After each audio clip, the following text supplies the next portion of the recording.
네, 여러분 피곤하더라도 힘을 내세요. 이 시간이 기쁘지 않습니까? 아멘? 네. 하나님을 예배할 수 있는 기쁨이 얼마나 큰지 모릅니다. 제 목소리도 지금 너무 많이 쉬었는데요. 그래도 수련회 갔다 온 역사에 가장 멀쩡한 목소리인 것 같아요. 제가 한 7년 전쯤에 허브대학교에서 예배 인도하는 전도사였는데 그때 수련회 갔는데 목이 너무 많이 쉰 거예요. 근데 예배는 너무 하고 싶은 거예요. 목소리가 이 정도만 안녕하세요 이 정도밖에 안 나왔어요. 예배를 인도를 해야 돼갖고 그 당시에 제가 한 형제를 여기다 이렇게 세웠어요. 기억이 나요. 너무 예배하고 싶은 마음에 한 형제를 세우고 제가 옆에 서서 어떻게 예배를 인도했냐면 이 형제에게 속삭였어요. 할렐루야! 이 형제가 큰 소리를 외쳐냈어요. 할렐루야! 통역을 하면서 막 예배했던 그런 기억이 납니다. 저는요 이 자리에 온 여러분들이 이 예배가 끝날 때 기진맥진해져서 와 이제 진짜 못하겠다 하는 모습으로 집에 갈 수 있게 되기를 소망합니다. 아멘? 네. 우리 예배는 다 모든 것을 다 드리는 예배가 되어야 하는 거예요. 우리 예배는 모든 기쁨을 다 하나님께 드리고 모든 열정을 다 하나님께 쏟아내는 그런 예배가 되어야 하는 것입니다. 수련의 장에서만 기쁨으로 예배하면 우리 대현 전사님이 기도하셨던 것처럼 우리 감정의 예배에 그치는 거예요. 감정의 예배에 그치지 마시고 여러분 삶의 예배가 되시고 날마다 매 순간의 예배가 되기를 예수님의 이름으로 축원합니다. 아멘. 옆 사람에게 다시 한번 선포하겠습니다. 모든 것으로 예배하는 사람이 될지어다. 아멘. 네, 우리는요 물질 만능주의 시대에 살고 있습니다. 돈이라는 다 되는 시대 가운데 살고 있어요. 돈만 갖다 주면 얼마 전에 광고 보니까 복근도 만들어 준다라고 합니다. 네. 잠깐 귀가 솔깃하긴 했지만 어쨌든 너무 돈이 아까워서 그냥 관심을 끊었어요. 사람들은요 일단 돈이 많은 곳이 잘 사는 곳이라고 생각합니다. 어려서부터 그렇게 교육받았죠. 야, 잘 살아야 돼, 잘 살아야 돼. 부모님이 습관적으로 하시는 말씀 가운데 그 잘 살아야 된다라는 거에는 돈이 많아야 된다라는 그런 의미가 많이 담겨져 있었어요. 우리는요 친구를 이야기할 때 쟤네 진짜 잘 산다 라고 이야기할 때 잘 산다 무슨 개념이에요? 일단 집이 크고 집에 차가 좀 좋은 차가 있고 뭐 집이 2층 집이라든지 그런 눈에 보이는 어떤 물질적인 관점으로 잘 산다 라고 이야기를 합니다. 근데 그게 과연 좋은 정의일까 옳은 정의일까?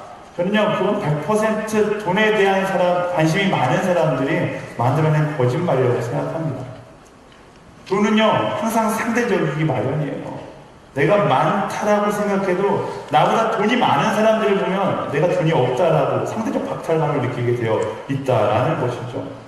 여러분들 뭐 지금 여기서 나 우리 집 진짜 못 살아 라고 이야기하지만 여러분들을 바라보는 어떤 아프리카의 한 소녀는 귀족보다 잘 산다. 우리말에서 저 사람은 제일 잘 살 것이다 라고 생각할 수 있다라는 거예요. 물질의 가치는 다 상대적이에요. 그걸 인정하지 않는다면 결국에 비교하고 하다 보면 전 세계에 정말로 잘 사는 사람은 딱 한 사람밖에 없겠죠. 딱 제일 부자인 사람이 잘 살 거예요. 그 사람 빼고 나머지 다 못 사는 사람이 될 것입니다. 그렇게 생각하면 우리는 영원히 만족할 수 없고 영원히 잘 살 수 없는 것인가? 영원히 행복할 수 없는 것인가? 그렇지 않죠. 우리의 관점을 달리 보면 돼요. 물질이 행복을 결정하거나 물질이 잘 사는 것을 결정하는 것이 아니고 말씀이 이야기하는 하나님께서 내게 주신 말씀의 관점으로 우리의 삶을 바라보기 시작하면 그때부터 보여요. 한번 따라해 보시겠어요? 나는 충분히 잘 살고 있다. 네, 하나님 말씀의 관점으로 나의 삶을 보면 나는 충분히 잘 살고 있고 충분히 행복하다는 사실을 알게 됩니다.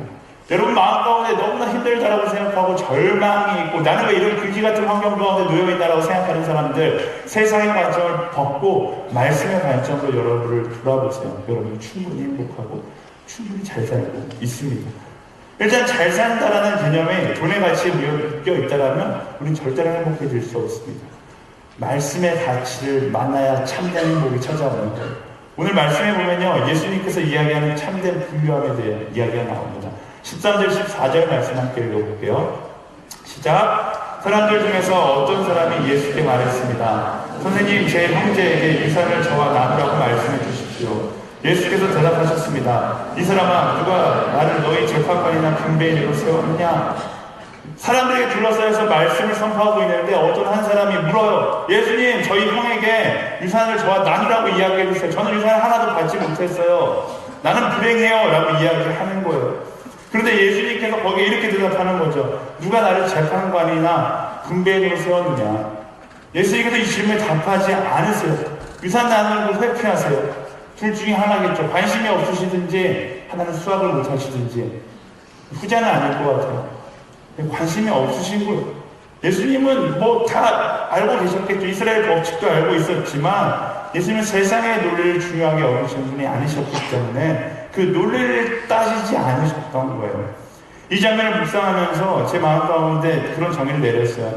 예수님은 수학에 관심이 없으시다. 예수님은 공평한 것에 관심이 없으시다라는 거예요. 예수님은요, 세상적 관점으로 얘기하는 거예요. 세상적 관점으로 봤을 때 공평하고 공정한 것, 이런 거에 별로 관심이 없으세요. 왜냐하면 예수님은 한 번도 공정하게 사랑하신 적이 없거든요. 우리가 해줄 만큼 사랑하시지 않았어요. 예수님의 관점은 항상 더 준다. 그렇잖아요? 제가 나를 사랑하지 않아도 나는 쟤를 더 사랑하겠다. 이게 예수님의 관점이에요. 수학적으로 보면 예수님은 빵점짜리예요. 제가 나한테 이만큼 투자했으니까 내가 저에게 이만큼 줘야지. 아니요. 예수님은 우리가 아무리 예수님께 아무것도 주지 않아도 예수님은 더 주셨어요. 아니, 그 십자가에서 더 줌을 넘어서 어떻게 하셨어요? 다 주셨어요. 예수님의 관점은요, 수학적, 세상의 공평 이런 게 아니라 그냥 다인 거예요. 예수님의 삶의 계산기에는 어떤 숫자를 입력해도, 어떤 질문을 입력해도 답이 뻔했어요. 사랑, 희생, 그렇게 딱 끝나는 인생이에요. 예수님은 모든 것을 사랑으로 답해주시는 분이었죠. 바울이라는 영화를 보는데 눈물이 나는 장면이 있었어요. 누가가 그 순교자들과 함께 감옥에 갇혀 있는데, 그 장면이 아니죠. 누가가 어쨌든 로마 병정에게 핍박을 막 받는데 너무 화가 나는 거예요. 로마 병정들이 너무 미운 거예요. 그래서 바울한테 가서 막 분노를 표출합니다. 저 로마 병정들 어떻게 해야 합니까? 다 죽여버려야 되지 않습니까? 우리가 싸워야 되지 않습니까? 근데 사도 바울이 이야기해요. 그 장면에서 고린도전서 13장을 이야기하는 그 사람은 언제나 오래 참고 온유하며. 근데 그걸 보는데 눈물이 터져 나왔어요. 사도 바울은 어디서 배웠을까요? 바로 이 예수님의 다 준다, 이 삶의 공식에서 사도 바울을 배운 것이죠. 미움도 사도 바울은 뭐라고 이야기하면 사랑으로 갚으라고 이야기하는 거예요. 날 향한 핍박도 무엇으로 갚으라고 이야기하면 사랑으로 갚으라는 거예요. 사랑하는 여러분 크리스천 맞습니까? 아멘? 네, 그렇다면 우리는 예수님의 공식을 배워야 하는 거예요. 왜 자꾸만 세상적으로 계산하려고 합니까? 나를 미워하는 사람, 야, 나 미워하지, 나도 널 미워할 거야. 나에게 피해를 주는 사람, 내가 너에게 복수할 거야. 그리스도인에게 진짜 수치스러운 단어가 복수예요. 여러분 인생 가운데 복수를 하는 것, 근데 잊어버리세요. 말씀은 뭐라고 이야기합니까? 주는 대로, 받는 대로 주는 것이 아니라 받는 것을 사랑으로 줄 수 있는, 어떻게 보면 그 바보 같은 인생, 계산하지 않는 인생을 살아가라고 이야기합니다. 놀라운 진리는요, 이 바보 같은 계산법에 예수님께서는 행복이 있다라고 이야기하시는 거예요. 여러분 생각해 보세요. 세상 사람들은요, 빨리 계산하는 사람들을 지성인이라고 이야기합니다. 근데 실상은 계산적으로 살아간다고 해서 빨리 계산한다고 해서 행복해질까요? 오히려 너무 계산적으로, 너무 빨리빨리 계산하면서 살기 때문에 우리의 삶 가운데 행복이 사라지는 것은 아닙니다. 너무 빨리 계산적으로 살기 때문에 애써하지 않아도 되는 고민들을 하면서 더 불행한 삶을 스스로 선택하며 살고 있는 것은 아닐까요? 사실 세상의 행복은요, 그래요. 제가 긴 인생을 살지 않았지만, 아직 앞에 사자가 들어서지 않은 인생까지밖에 안 살았지만, 치밀하게 계산된 결과로 얻는 행복은 별로 없어요. 여러분 정도 살아도 알 거예요. 올바른 계산에서 행복이 비롯된다기보다 행복은 언제 찾아오는가? 계산이 필요 없는 순간 찾아온다는 것을 알 수 있습니다. 대표적인 예가 언제예요? 우리가 사랑할 때 우리는 계산이 필요 없어져요. 여러분 연애할 때, 여자친구를 사랑할 때 계산합니까? 내가 쟤한테 이만큼 해줬으니까, 제가 나한테 이만큼 줬으니까 내가 이만큼 줘야지. 막 계산하세요? 제가 지난번에 만나서 늦게 나왔으니까 나도 15분 늦게 나가야지. 막 이런 계산 안 하잖아요. 사랑은 계산하지 않아요. 만약에 계산한다면 그 만남은 오래가지 않습니다. 내 모든 것을 다 꺼내줘도, 말도 안 되는 행동을 하면서도 연애하는 사람 얼굴에 바보 웃음이 가득하잖아요. 행복한 거예요. 언제 행복이 찾아왔어요? 내 계산기가 사라졌을 때 행복이 찾아오는 것이죠. 저는 연애할 때 그런 거 느꼈는데 더 미친 거 짓이 있어요. 결혼해 보니까 근데 자녀를 낳잖아요. 제 딸이 있어요. 이건 엄청난 계산 착오예요. 저희 부부가 둘이 쓰기에도 헉헉대면서 힘들다 하는데 아기를 낳아요. 계산하면 아기 절대, 여러분들 계산기 두드리기면 아기 절대 못 낳거든요. 매주님은 다 동의하실 거예요. 아기를 낳으면 셋이 되잖아요. 그러면 정말로 힘들어요. 내가 하고 싶은 거 일단 많이 포기해야 되고 내려놔야 되고, 아기 비누가 13,000원짜리 이효선 대표가 일주일에 6통 처먹는다고 이야기하는 그 비누. 근데 그거 막 먹이고 이러면 근데 집이 거덜나요. 돈이 없어요. 근데 어떻게 해요? 사람들은, 저희 아내는, 저는 하나 더 나면 어떨까? 두준 돼야지, 셋은 돼야지, 끊임없이 아기를 낳아요. 그런데 힘들어 죽겠는데 그들을 바라보면서 행복해합니다. 계산적으로 너무나 바보 같고 어리석은 선택인데 행복해요. 계산기가 꺼지니까, 그 사랑만 남으니까 행복해지는 거죠. 이처럼 진짜 행복은 계산 안에서 이루어지지 않아요. 계산 밖에서 이루어지는 거죠. 내 계산이 무의미해질 때 진짜 행복이 찾아오는 거예요. 예수 믿는 것도 마찬가지예요. 세상이 줄 수 없는 참된 평안, 나의 계산이 무너진 그 자리에 바로 예수 그리스도를 만나게 되고, 계산이 적용되지 않는 그 자리에서 예수 그리스도를 만났을 때 내 인생 가운데 경험할 수 없었던 참된 평안이 찾아오는 것입니다. 예수님의 인생, 또 예수님을 따라다녔던 제자들의 인생 보세요. 그들은요, 계산적으로 볼 때 언제나 손해보는 인생이었어요. 그런데 그들의 인생은 가장 부유한 인생이었고 가장 행복한 인생이었어요. 순교자들의 삶을 보세요. 그들은 인생 가운데 마이너스 중에 마이너스예요. 손해보고 자기의 목숨마저 피해보는 인생인데 그들의 인생은 가장 아름답고 행복한 투자의 인생이었다라는 것입니다. 사랑하는 여러분, 여러분의 인생 계산적인 인생으로 고민하는 것이 아니라 예수님을 닮아서 계산이 아니라 모든 것을 사랑하며 나아가는 그런 인생의 참 부유함을 누리며 나아가는 저와 여러분들이 되기를 예수님의 이름으로 축원합니다. 아멘?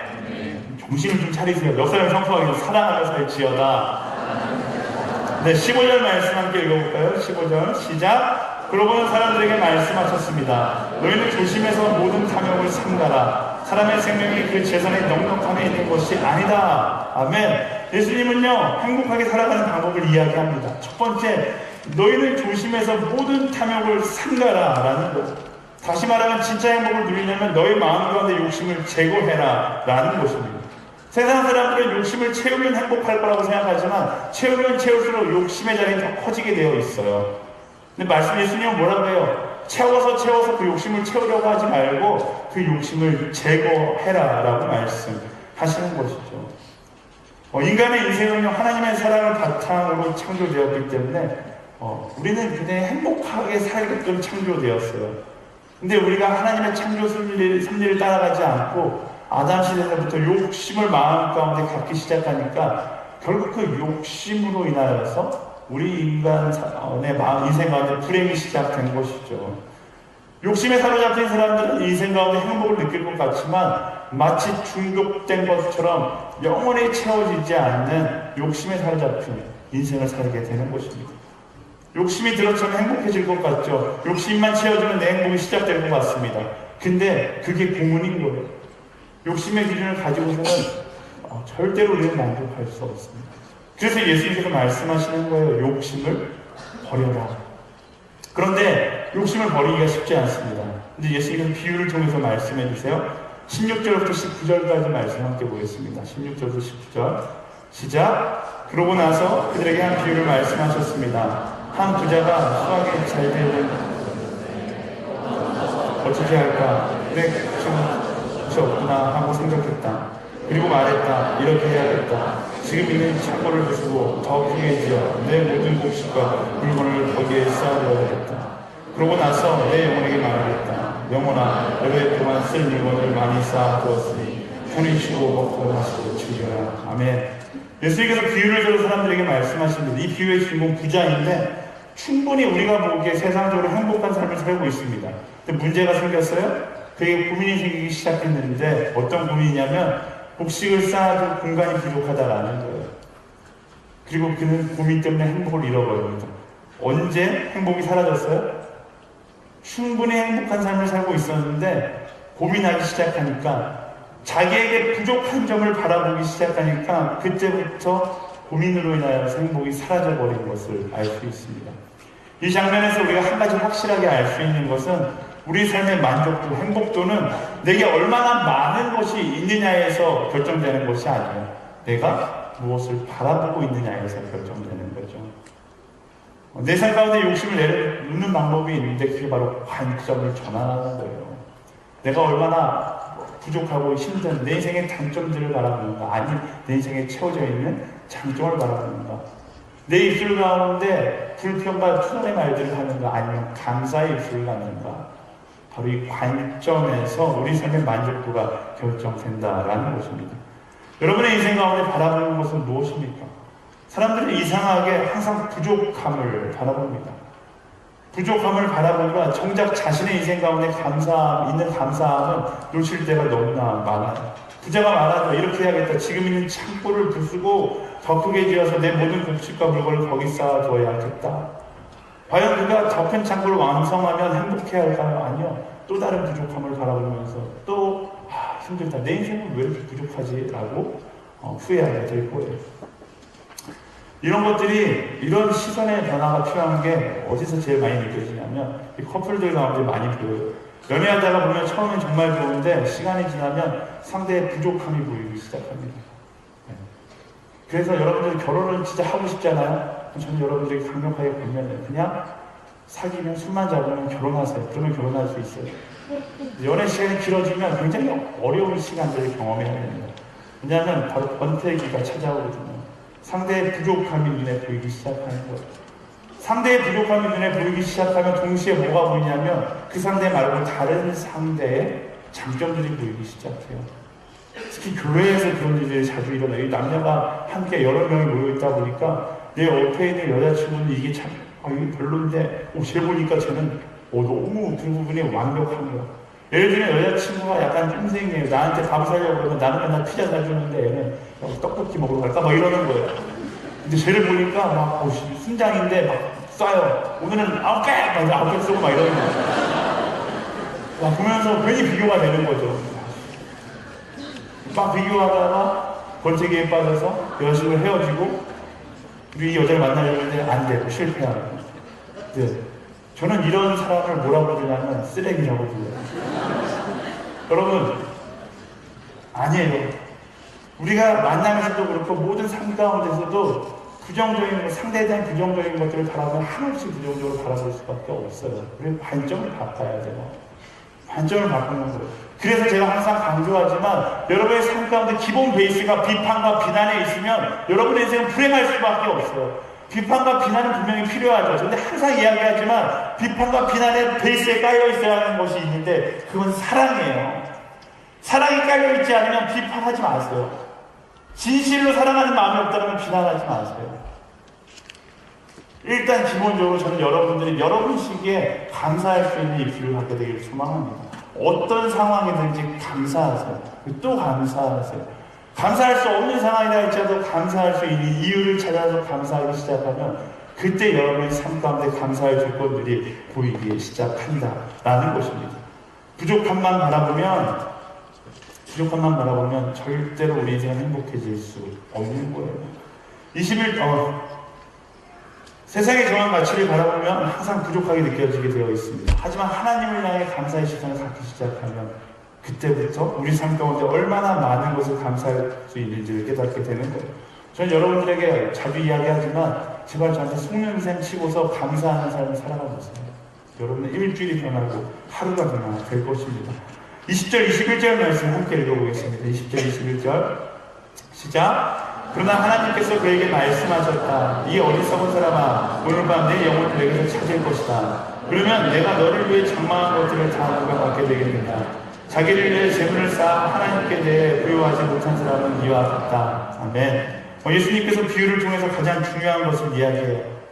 상대적인 가치에 빠져서 평생을 돈, 성공, 명예 이런 것들을 구하고 살아도 결국 마지막에 가서는 우리는 모든 것을 놓고 돌아가야 한다는 거예요. 결국 이 유한한 세상의 시간 속에서 조금 빌려 쓰다가 나중에 다 놓고 가야 한다라는 것입니다. 왜? 이 모든 것이 내 것이 아니라 하나님의 것이기 때문에. 모든 것을 소유한 사람이 되려면 인생 자체가 무한대가 돼야 돼요. 근데 우리 인생이 유한해요. 그래서 이런 유한한 인생 속에서 우리는 어떤 비전을 꾸려야 하는가? 성공? 그것도 우리가 살아있을 때나 소유할 수 있는 거지 우리 생이 끝나면 다 끝나는 거예요. 결국 우리의 인생은요, 어떻게 살았느냐 상관없이 마지막을 죽음으로 맞이해야 합니다. 저는 여러분의 마지막을 진지하게 고민할 수 있으면 좋겠어요. 여러분이 꿈꿀 수 있는 최고의 마지막은 무엇입니까? 화려하게 죽는 거예요. 한국 최고의 병원, 서울 아산병원이더라고요. 아산병원 중환자실 VIP룸이 저렇게 생겼대요. 저기가 여러분들의 인생의 비전입니까? 그게 인생의 마지막 목표예요. 아니면 이 인생이 아니라 하나님 나라의 영원한 축복을 목표 삼아서 예수님께서 말씀하신 그 사명을 따라 살아가는 인생을 살아가겠습니까? 돈, 명예 쫓아 살아가면 아산병원 VIP실에서는 죽을 수 있겠죠. 하지만 그 죽음 위에 여러분에게 남겨져 있는 건 무엇이 있을까요? 말씀을 따라서 사명을 다해 살아가서 마지막으로 하나님 나라에서 우리를 기쁘게 하나님께서 주신 축복을 누릴 수 있게 되기를 예수님의 이름으로 축원합니다. 21절 말씀을 이야기합니다. 하나님께 대해 부요하라. 어차피 이 세상의 것은 내가 소유할 수 없는 것이기 때문에 마지막에 다 놓고 가야 하는 것이기 때문에 이 세상의 것에 목을 매는 인생이 아니라 하나님 나라에 있는 것에 대해 인생을 투자할 수 있는 우리가 되어야 한다라는 것입니다. 그렇다면 세상에 재산을 쌓는 사람이 아니라 하나님 나라의 재산을 쌓을 수 있는 우리가 되어야 한다는 거예요. 세상의 부유함을 위해 계산적 인생을 살아가는 것이 아니라 하나님 나라의 부유함을 위하여 예수님처럼 살아감으로써 그 재산을 쌓아가는 우리가 되어야 한다라는 것입니다. 오늘 설교 짧게 해야 되는데 조금 길어졌어요. 세상의 계산을 따라 살아가는 사람이 아니라 저 여러분에게 쉽게 얘기할게요. 예수님의 말도 안 되는 사랑 공식을 따라서 살아가는 거예요. 그때 여러분의 인생 가운데 세상이 줄 수 없는 하나님의 축복이 느껴지기 시작할 거예요. 마지막은 여러분들에게 주어진 하나님의 영광이 보이기 시작할 것입니다. 말씀을 정리하겠습니다. 오늘 말씀에서 예수님은 세상을 만족하며 살아갈 수 있는 방법에 대해서 말씀하셨어요. 첫 번째, 먼저 내 안에 넘쳐나는 욕심을 버리라 라고 말씀하십니다. 그리고 두 번째, 부족함을 바라보는 것이 아니라 감사함을 바라보는 시선을 가지고, 세 번째, 내 것이 아니라 하나님의 것임을 인정하며 살아가라라는 거예요. 이 세 가지를 기억하기 싫으면 그냥 아주 쉽게 생각하면 돼요. 예수님처럼 살아가면 되는 거예요.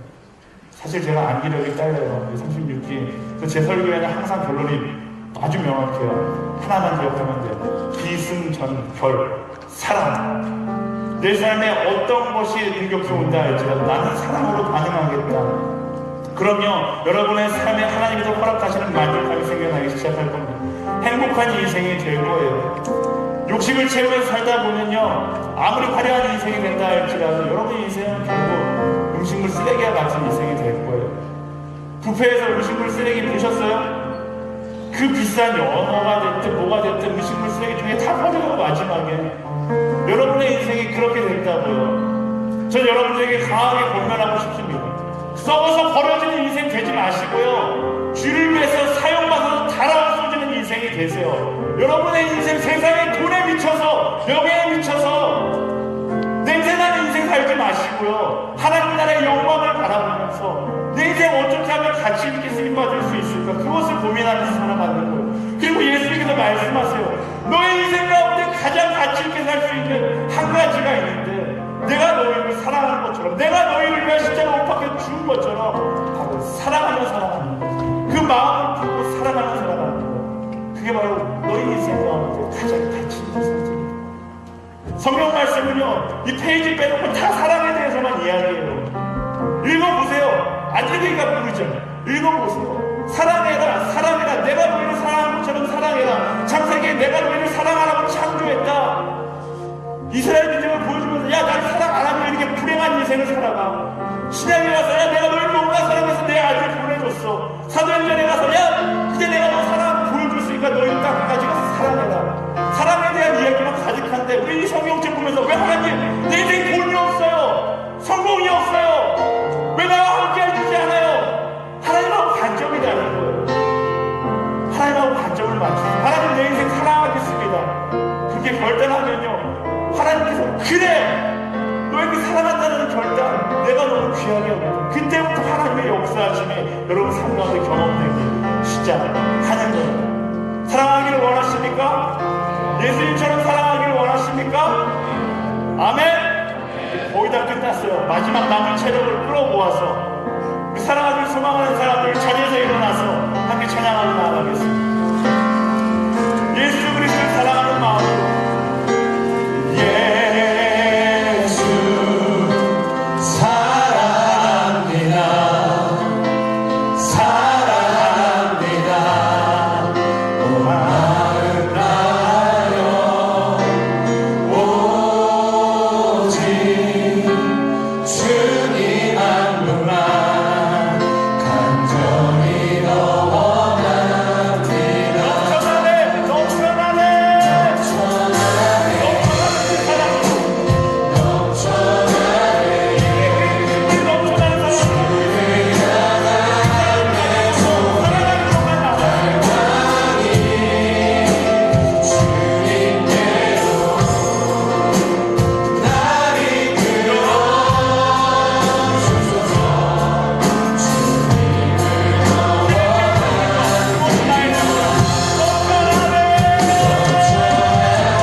전심으로 기도하며 나아갑시다. 하나님 사랑하는 인생 되겠습니다. 돈을